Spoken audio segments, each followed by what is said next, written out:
अस्सलाम वालेकुम। इस केक में ना मुझसे बहुत बड़ी गड़बड़ हो गई। सोचा कुछ था, बन कुछ और गया। तो फिर मैंने कैसे उसको हैंडल किया। इसके अलावा डिटेल्स मुझसे बहुत ज़्यादा पूछ रहे थे लोग कि मैं सामान कहाँ से मंगवाती हूँ। तो आज की वीडियो में मैं आप लोगों के साथ शेयर करूँगी कि रीज़नेबल और अच्छा सामान आपको कहाँ से मिल सकता है।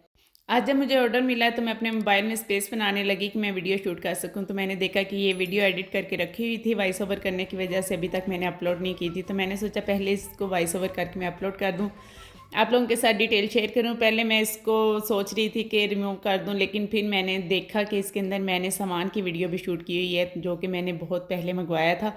तो मैंने सोचा कि वो भी आप लोगों को दिखा दूं, क्योंकि बहुत ज़्यादा मुझे यूट्यूब पे भी और टिकटॉक पे भी पूछा जा रहा था कि आप सामान कहाँ से बाय करती हैं।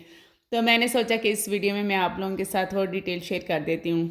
तो यहाँ पे केक की डिटेल दे देते हैं। ये 1 पाउंड का केक है जो कि मैंने 5 इंच के केक पैन में बेक किया था। और मुझसे स्पॉन्ज के बारे में बहुत ज़्यादा पूछा जा रहा है कि आपका स्पॉन्ज इतना हाइटेड कैसे होता है। और मेरे केक का जो साइज़ है वो वैसे देखने में काफ़ी बड़ा लगता है और होता भी है, क्योंकि मेरा स्पॉन्ज अच्छे से राइज़ हुआ होता है। तो इसकी डिटेल भी बहुत जल्द मैं आप लोगों के साथ दोबारा से शेयर करूँगी। अगर आपको मेरी पुरानी वीडियो पुरानी लगने लगी हैं तो फिर मैं इसकी डिटेल दोबारा से आप लोगों के साथ शेयर कर दूँगी। ये ऑर्डर मुझे फैमिली से ही मिला था, उन्होंने मुझ पे छोड़ दिया था अपनी पसंद का एक 1 पाउंड केक पाइनएप्पल फ्लेवर में बना के दे दें। तो मैंने सोचा कि चलें ठीक है, मैं बना के दे देती हूँ। मैंने 1-2 नोज़ल्स भी मंगवाई थी इसी शॉप से, जिस शॉप का मैं सामान आपको दिखाने वाली हूँ। तो मैंने सोचा कि फ्लावर नोज़ल्स के साथ मैं फ्लावर्स बनाऊँगी 2-3 किस्म के और बहुत अच्छा सा केक जो है वो सजा लूँगी। लेकिन ऐसा नहीं हुआ। जब बनाने लगी हूँ तो मुझे अंदाज़ा हुआ कि मुझे पहले प्रैक्टिस की ज़रूरत है। बन तो ठीक रहे थे लेकिन उसकी कोई तरतीब नहीं बन रही थी। मुझे अंदाज़ा नहीं हो रहा था कि कौन सा फूल कहाँ पे रखूँगी तो ज़्यादा अच्छा लगेगा।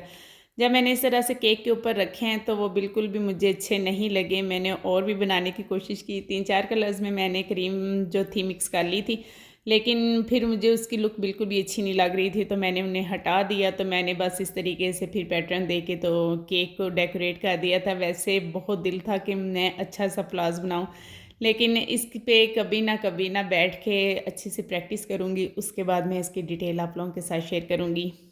वैसे भी जब हम ज़्यादा देर तक काम नहीं करते तो ज़ंग आलूद हो जाते हैं। 2 दिन काम ना करें तो केक बनाना भूल जाते हैं। तो यहाँ पे मैं महीनों में 1 आध केक बनाती हूँ और मेरा हाथ अब जो इतना अच्छा सेट था, अब लड़खड़ाने लग जाता है। समटाइम तो ऐसा होता है कि क्रीम उतनी नीट होती ही नहीं जितनी मैं नीट किया करती थी। लेकिन जैसे-जैसे ऑर्डर वर्क ज़्यादा होगा तो इंशाल्लाह वो भी सेट हो जाएगा।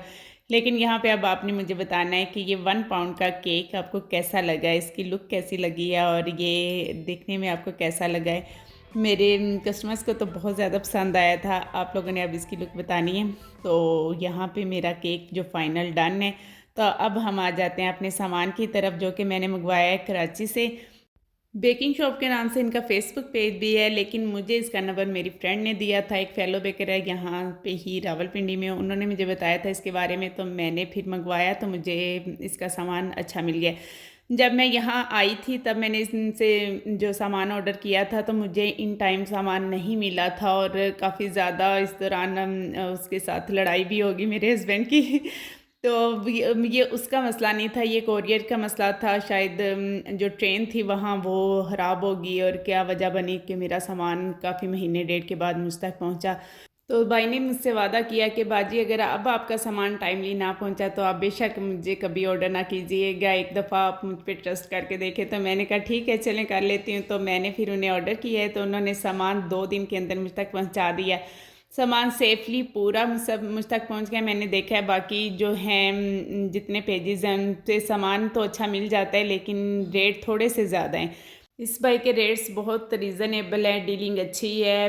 24 आवर्स में आप किसी भी टाइम उन्हें मैसेज करते हैं, आपको टाइमली रिप्लाई करते हैं और टाइमली आपका ऑर्डर डिस्पैच करके आप तक डिलीवर कर देते हैं। यहाँ पे कुछ मुझे सिलिकॉन मॉड्स चाहिए थे, कुछ मुझे टोपर्स चाहिए थे, कुछ एम्बोजर्स चाहिए थे। तो मैंने सब कुछ मंगवा लिया। और अभी तो और भी बहुत सी चीज़ें थी जो मुझे अट्रैक्ट कर रही थी, लेकिन मैंने कुछ सामान जो ज़्यादा ज़रूरी था वो मंगवाया है। और यहाँ मेरे बच्चे मेरी हेल्प करवा रहे हैं खोलने में। जो लोग मुझसे पूछ रहे थे कि आप गोल्डन फ्लेक्स कहाँ से लेते हैं, आप केक बोर्ड केक बॉक्सेस कहाँ से लेते हैं, तो ईच एंड एवरीथिंग आपको इस शॉप से मिल जाएगी। आप उन्हें ऑर्डर करें तो आपका पाकिस्तान के किसी भी कोने में बैठे हुए हैं आप उन्हें ऑर्डर कर सकते हैं, तो वो आपका जो ऑर्डर है वो आप तक पहुंचा देंगे। तो यहाँ पे कुछ बॉक्सेस थे, कपकेक बॉक्सेस थे, वो मैंने मंगवाने थे, वो मंगवाए हैं। तो यहाँ मुझे सारी चीज़ें मिल गई हैं।